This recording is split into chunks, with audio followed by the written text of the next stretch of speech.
வணக்கம். நம்ம சேனலுக்கு தொடர்ந்து ஆதரவளித்து கொண்டிருக்கும் நல்ல உள்ளங்களுக்கு நன்றி. தொடர்ச்சி அண்மை தகவலை தந்துட்டுருக்கோம். சப்ஸ்கிரைப் பண்ணி பார்த்து ஊக்கம் கொடுங்க. இப்போ நம்ம பார்க்க போகிறது பாலிமர் நியூஸில் சற்று முன் வந்த செய்தி. விஜய் வெளியிட போகும் வீடியோ. என்ன வீடியோ வெளியிட போகிறார்? ஏன்னா விஜய் அறிக்கை விட்டாலும் அது பெரிய விவாத பொருளாகிடுச்சு. எது பேசினாலும் விவாத பொருள் தான். டிவிக்கே ஒன்றுமே ஆளே இல்லைன்னு இவங்க சொன்னால் கூட அங்கேருந்து வரக்கூடிய விஷயங்கள் இன்றைக்கி ஆள்கின்றவர்கள், ஏற்கனவே ஆண்டவர்கள், டெல்லியில் இருப்பவர்கள் எல்லாரும் உற்று நோக்கக்கூடிய விஷயமா இருக்குது. இன்றைக்கி இருக்கக்கூடிய சூழ்நிலையில் விஜயோடைய சக்தி அப்படிங்கிறது உங்கள் ஊரில் எப்படி இருக்குது அப்படிங்கிறத உங்கள் கருத்தை சொல்லுங்கள். விஜய் தனிச்சு நின்றாலும் ஆட்சியை பிடிக்க முடியுமா அப்படிங்கிறத சொல்லுங்கள்.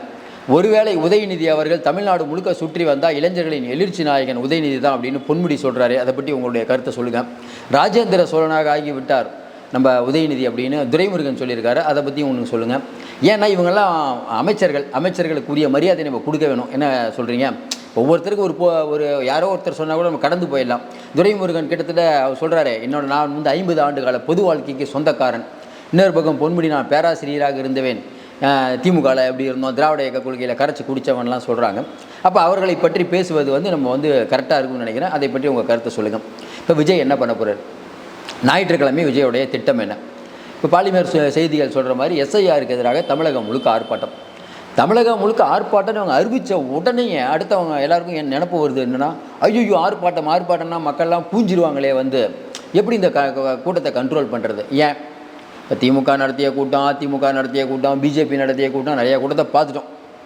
விஜய் ஒரு மாதம் அமைதியாக இருந்தார். இப்போ மறுபடியும் அவர் ஒரு ஆர்ப்பாட்டத்தை அறிவிக்க போகிறதா சொல்கிறாங்க. ஞாயிற்றுக்கிழமை அறிவித்தா தமிழ்நாடு முழுக்க இருக்கக்கூடிய தலைநகரங்களில் ஆர்ப்பாட்டம்.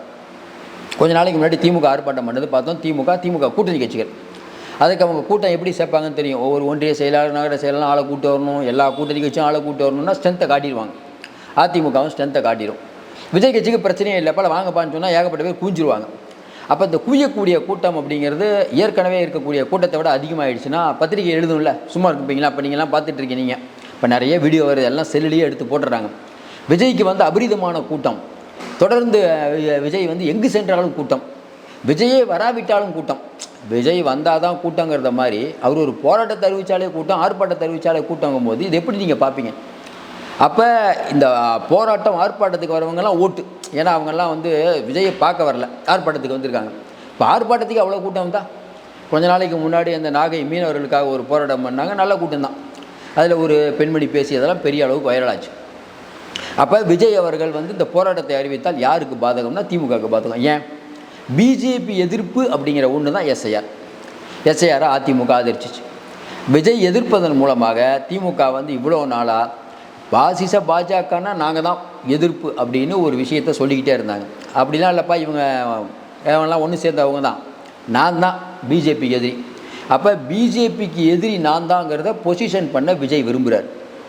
அப்போ விஜய் அழுத்தமாக பிஜேபி எதிர்ப்பதன் நோக்கம் அப்படிங்கிறது இன்றைக்கி திமுக அப்படிங்கிறது ஒரு எப்படி சொல்கிறது, அது பிஜேபியோட ஒரு அண்டர்ஸ்டாண்டிங்கில் இருக்காங்க, போய் சொல்லிகிட்டு இருக்காங்க. நான் அப்படி இல்லை.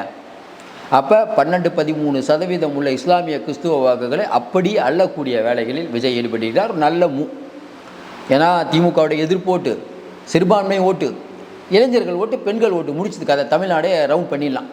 நம்ம ஏற்கனவே சொன்ன மாதிரி இன்றைக்கி மக்கள் உங்களுக்கு ஒரு ஓட்டு போடுறாங்கன்னா, இப்போ திமுகட்ட ஒவ்வொருத்தருக்கும் ஒவ்வொரு கட்சிக்கும் ஒரு பலம் இருக்கும். திமுகவுக்கு கட்டமைப்பு பணம், அதிமுகவுக்கு கட்டமைப்பு, சென்ட்ரலில் பிஜேபி ஆளுங்கட்சி, உங்களுக்கெல்லாம் இந்த பவர். விஜய்க்கு ஒன்றும் இல்லை, அவர் மட்டும்தான் முகம்தான் பவர். இந்த முகத்தை வச்சு என்ன பண்ணலாம்? அப்போ உங்களுடைய செய்கைகள் தான் நீங்கள் யார் என்பதை தீர்மானிக்கும். என்ன தான் முகம் இருந்தாலும் விஜய்க்கு மக்கள் ஓட்டு போடணுங்கிற என்ன இருந்தாலும் அவருடைய நடவடிக்கைன்னு ஒன்று முக்கியம். நடவடிக்கை என்ன நடவடிக்கை? ஃபஸ்ட்டு சொன்னேன், பாஜக பாயாசம்னு சொன்னேன். அதுலேருந்து இது வரைக்கும் மாறலை. திமுக பிஜேபி இந்த ரெண்டு கட்டும் நீங்கள் கட்சியோட மட்டும் கூட்டணி இல்லை, வேறு யார் வேணால் எங்கிட்ட வரலாம், அவ்வளோதான். அதான் அருண்ராஜ் சொல்லிட்டாரு. அதிமுக வரலாம், விசிக வரலாம், கம்யூனிஸ்ட் வரலாம், காங்கிரஸ் வரலாம், வேல்முருகன் அவர்கள் வரலாம், யார் வேணால் வரலாம், இந்த ரெண்டு கட்சியை தவிர. டிடிவி தினகரன்லேருந்து யார் வேணால் வரலாம். அப்போ விஜய் தலைமை ஏற்றுட்டு வாங்க, முடிஞ்சு போச்சு. ஸ்ட்ரெயிட்டாக சொல்லிட்டாங்களா? அப்போ ரொம்ப தெளிவாக இருக்கார். ஆரம்பத்தில் ஃபஸ்ட்டு வரும்போது என்ன பேச்சோ அதான் இப்பயும் பேச்சு. இதை மக்கள் ரசிப்பாங்க. ஏன்னா எவ்வளவோ தலைவர்கள் தமிழ்நாட்டில் இருக்காங்க, திமுக அதிமுகவை எதுக்காமல் மறுபடியும் அவங்களுடைய கூட்டணிக்கு போவாங்க, காலத்தின் கட்டாயம். விஜய் ரொம்ப தெளிவாக இதுவரை இப்போ கூட நல்லா ஞாபகம் வச்சு பாருங்கள், பிஜேபி அதிமுக கூட்டணிக்கு அவர் போனால் நிச்சய வெற்றி, கையில் பெரிய அளவுக்கு அமௌண்ட் கொடுப்பாங்க. ஆனால் வேணாங்க, நான் தனிச்சே நிற்கிறேங்க, அது என்ன ஆனாலும் பரவாயில்லைங்க, நான் தனிச்சு நிற்கிறேங்க. நிறையா பேர் இந்த யூடியூப்பில் பேசுகிறவங்கலாம் பிஜேபி கூட அதிமுக விஜய் சேர்ந்தாலும் கண்டிப்பாக வெட்டுறீங்க. ஒரு 20 எம்எல்ஏ இருந்தால் விஜய் எவ்வளோ பயங்க. ஏங்க அவர் முதலமைச்சர் ஆகிறேன்னு சொல்லிட்டு இருக்காரு, 20 எம்எல்ஏக்கு சொல்லிட்டு இருக்காங்க. நீங்கள் சொல்லுங்கள், அவர் முதலமைச்சர் ஆகணுமா 20 எம்எல்ஏ இருக்கணுமா? சில பேர் சொல்கிறாங்க எதிர்க்கட்சி தலைவராகிடலாம். எதிர்க்கட்சி தலைவராகணுமா முதலமைச்சர் ஆகணுமா? நீங்கள் சொல்லுங்கள். ஏன்னா மக்களுக்கு உங்களுக்கும் நிறையா கருத்துக்கள் இருக்கும். உங்கள் கருத்துக்களையும் நாங்கள் எதிர்பார்க்குறேன். ஏன்னா இன்றைக்கி தமிழ்நாட்டு மக்கள் விஜய் எதிர்க்கட்சி தலைவராகணும், அவர் 20 சீட் இருக்கணும்னு நினைப்பாங்களா அப்படிங்கிறது நமக்கு தெரியல. விஜய் ரொம்ப தெளிவாக இருக்கார், நான் தான் சிஎம்ட்டு. இப்போ எஸ்ஐஆரை எதிர்ப்பதன் மூலமாக விஜய் சொல்கிற விஷயம் என்ன? எஸ்ஐஆர்னு சொல்லிட்டு அங்கேயும் போய் என்ன திட்டிகிட்டு இருக்கீங்க. திமுக கூட்டம் போட்டு அங்கேயும் போய் என்ன திட்டுறீங்க. அப்போ நீங்கள் யார் அப்படின்னா, இங்கே இருக்கக்கூடிய எஸ்ஐஆரை வச்சு நீங்களும் நிறையா ஓட்டை திருடுறீங்க, பிஜேபியும் நிறைய ஓட்டை திருடுது. 2 பேரும் சேர்ந்து ஓட்டு திருடு நடத்துகிறீங்க. ராகுல் பிஜேபி மட்டும் சொன்னார் அந்த ஸ்டேட்டில், இந்த ஸ்டேட்டில் 2 பேரும் முடிஞ்சு போச்சா கதை. ஏற்கனவே உங்களுக்கு தெரியும், எஸ்ஐஆர் சம்மந்தமாக திமுக இப்போ கூட்டம் போட்டாங்கல்ல, அனைத்து எல்லா கட்சியும் கூட்டி போராட்டம் பண்ணாங்க, கூட்டணி கட்சி. அதில் நிறையா காங்கிரஸ் மாவட்ட தலைவர்கள் நிறைய பேர் வரவே இல்லை. அப்போ ஏன் வரலை அப்படின்னா, எஸ்ஐஆருக்கு எதிராக முதலில் குரல் கொடுத்தது ராகுல் காந்தி. ஆனால் இவங்க என்னமோ நாங்கள் தான் எஸ்ஐஆருக்கு குரல் கொடுக்குறோம் இந்தியாவிலே அப்படிங்கிற ரேஞ்சில் இன்றைக்கி திமுக பண்ணிகிட்டு இருக்கிறது காங்கிரஸ் ரசிக்கவில்லை. அப்போ விஜயுடைய ஞாயிற்றுக்கிழமை அந்த அப்படிங்கிறது இன்றைக்கி வியாழக்கிழமை ஆயிடுச்சு. வெள்ளி சனி 2 நாள். இப்போ விஜய் கட்சி உங்களுக்கு தெரியும், சொன்னால் போதும் ஆள் இறக்கிடலாம். இப்போ நிர்வாகிகள் ஒரு கூட்டத்தை கேதர் பண்ணுங்கிற அவசியமே இல்லை. அப்போ இந்த மாதிரி ஒரு போராட்டமானா விஜய்க்காக நிறைய பேர் வர தயாராக இருக்காங்க. விஜய் ஒரு வீடியோ வெளியிட்டாருன்னு வச்சுக்கோங்களேன், இன்னும் எஃபெக்ட் பாருங்கள் நண்பர்களே. நமக்கு பிஜேபி அப்படிங்கிற ஒரு கட்சி எஸ்ஐஆரை கொண்டு வருது. இங்கே இருக்கக்கூடிய திமுகவும் அதை வச்சு நிறையா வேலைலாம் பார்த்துட்ருக்காங்க. எஸ்ஐஆர் அப்படிங்கிறது ஒன்று தேவையில்லை, இது நாட்டுக்கு கேடு, மக்களுக்கும் கேடு. நீங்கள் இது சம்பந்தமாக நம்ம சென்ட்ரலுக்கும் ஸ்டேட்டுக்கும் இடித்துரைக்கும் விதமாக நம்ம ஞாயிற்றுக்கிழமை அன்று போராட்டம் நடத்துகிறோம். இந்த மாபெரும் போராட்டம் வெற்றி அடைவதற்கு நீங்கள் ஒத்துழைப்பு கொடுக்கணும்னு சொல்லிட்டா போதும், கூட்டம் ரம்பிடும். இதை ஆளுங்கட்சி எப்படி எடுத்துக்கும்? எதிர்கட்சி ஒன்றும் பண்ண முடியாது. ஆளுங்கட்சி எப்படி எடுத்துக்கும்? ஐயோ கூட்டத்தை காட்டக்கூடாது. கூட்டம் காட்டுறதுக்காக என்ன பண்ணலாம்? கூட்டத்தை தடுப்பதற்கான வேலைகளை ஏகப்பட்ட வேலைகள் பண்ணலாம். இதில் ஆர்ப்பாட்டத்துக்கு பர்மிஷன் கொடுக்கலன்னு சொல்ல முடியாது. பர்மிஷன் கொடுக்கலாம் என்ன ஆகுங்கிறது திமுகவுக்கு தெரியும். இந்த தடவைலாம் ஒன்றும் பண்ண மாட்டாங்க. அப்போ இந்த கூட்ட முகத்தை கண்ட்ரோல் பண்ணுவதற்கு நிறைய ரெஸ்ட்ரிக்ஷன் கொடுப்பாங்க. அங்கே பண்ணுவாங்க, இப்படி பண்ணுவாங்க, அந்த வண்டியை நிறுத்துறது, ஏகப்பட்ட வேலைகள் பண்ணுவாங்க. ஆனாலும் இந்த போராட்டம் எப்படி நடக்குங்கிறது உங்களுக்கே தெரியும். விஜய் அறிவித்த போராட்டங்கிறது ஒன்றே ஒன்று தாங்க. இன்றைக்கி இளைஞர்கள் அப்படிங்கிறவங்க ஏன் நம்ம இந்தியாவின் அடுத்த எதிர்காலம்னு சொல்கிறோம்னா, இளைஞர்கள்ட்ட நீங்கள் ஒரு பொறுப்பை கொடுத்தா கரெக்டாக பண்ணுவாங்க. நீங்கள் பொறுப்பே கொடுக்காம சும்மா அவங்க வேஸ்ட்டுன்னு தொடர்ந்து சொல்லிட்டு இருக்கிறது சரியான வாதமாக இல்லை. ஏற்கனவே திமுக 1970 ஜெயிச்சும் போது இளைஞர்கள் போராட்டத்தில் தானே ஜெயிச்சது. 1972 எப்படி ஜெயிச்சிங்க? நீங்கள் 67 ஜெயிக்கும் போது இளைஞர்கள் போராட்டம் தானே. எம்ஜிஆர் அவர்கள் வரும்போது இன்றைக்கி பக்குவமான பல தலைவர்கள் இருந்தாலும் இப்போ எம்ஜிஆரின் பின்னால் இளைஞர்கள் அணி திரண்டார்களா இல்லையா? பெண்கள் ஓட்டு இருந்ததா இல்லையா? அதே தானே இன்றைக்கி விஜய்க்கு இருக்குது. எப்பயுமே இளைஞர்கள் அப்படிங்கிறவங்க ஒரு மாற்றத்தை ஏற்படுத்துவார்கள். இப்போ திமுகவுக்கு அந்த கலக்கம் விட்டது. வரக்கூடிய ஞாயிற்றுக்கிழமை விஜய் போராட்டத்தை அறிவித்து எஸ்ஐஆரை பார்த்து விட்டு ஃபோட்டோ எப்படி வரும்? இந்த பக்கம் ஒரு ஃபோட்டோ, எஸ்ஐஆருக்கு எதிராக திமுக ஆர்ப்பாட்டம் ஃபோட்டோ, எஸ்ஐஆருக்கு எதிராக விஜய் ஆர்ப்பாட்டம் ஃபோட்டோ. என்னப்பா இதை விட இது கூட்டம் அதிகமாக இருக்குது. அதுவும் இப்போ தான் சொன்னாங்க 2 நாளில் எவ்வளோ பெரிய கூட்டம் வருது.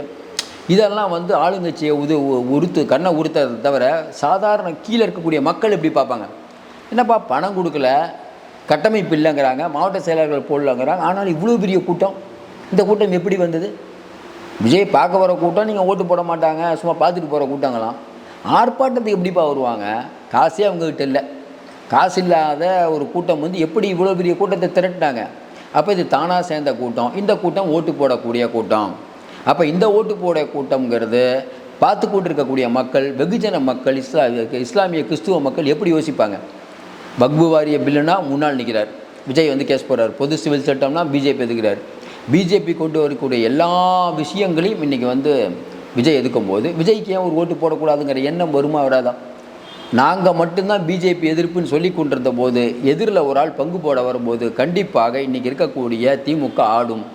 பிஜேபிக்கு ரொம்ப சந்தோஷம். போராட்டம் பண்ணுங்கள், நமக்கு எதிராக போராட்டம். திமுக மட்டும் ஏன்னா ஓட்டு புரியுது இல்லை, பிஜேபிக்கு நல்லது தானே. அப்போ பிஜேபி அப்படிங்கிறது இன்றைக்கி திமுகவை அழிக்கிறது என்னென்னமோ பண்ணாங்க. கரெக்டாக விஜய் அந்த வேலையை பக்காவாக பண்ணிகிட்டு இருக்காருங்க. கடைசியில் தான் தெரியும் அவங்களுக்கு ஆப்படிக்க போகிறாருன்னு சொல்லிட்டு. நம்ம ஏற்கனவே சொன்ன மாதிரி வரக்கூடிய தேர்தல் அதை கண்டிப்பாக உணர்த்தும். வரக்கூடிய தேர்தல் நார்மலான தேர்தல் அல்ல. இப்போவே நம்ம சொல்கிறோம், கண்டிப்பாக விஜய் ஜெயிப்பார், அதிமுக ஜெயிக்கும், திமுக ஜெயிக்க நம்ம சொல்ல மாட்டோம். அது தேர்தல் நெருக்கத்தில் தான் சொல்ல முடியும். இப்போதைக்கு விஜய் ஒரு பெரிய கேம் சேஞ்சராக இருப்பார். இன்றைக்கி திமுகவை விட எதிர்க்கட்சி தலைவரான பழனிசாமி அவர்களுக்கும் விஜய்க்கும் கூடக்கூடிய கூட்டம் இந்த ஆட்சிக்கு எதிராக மக்களுடைய கோபத்தை காட்டுகிறது. உங்கள் ஏரியாவில் எப்படி இருக்குங்கிறத நீங்கள் சொல்லுங்கள். தொடர்ந்து நம்ம நிறைய அண்மை தகவலை வந்துட்டுருக்கோம். தொடர்ந்து நீங்கள் இப்போ வீடியோ பார்த்துட்ருக்கீங்க. உங்களுடைய கமெண்ட்டை சொல்லுங்கள். மீண்டும் சந்திப்போம். நன்றி, வணக்கம்.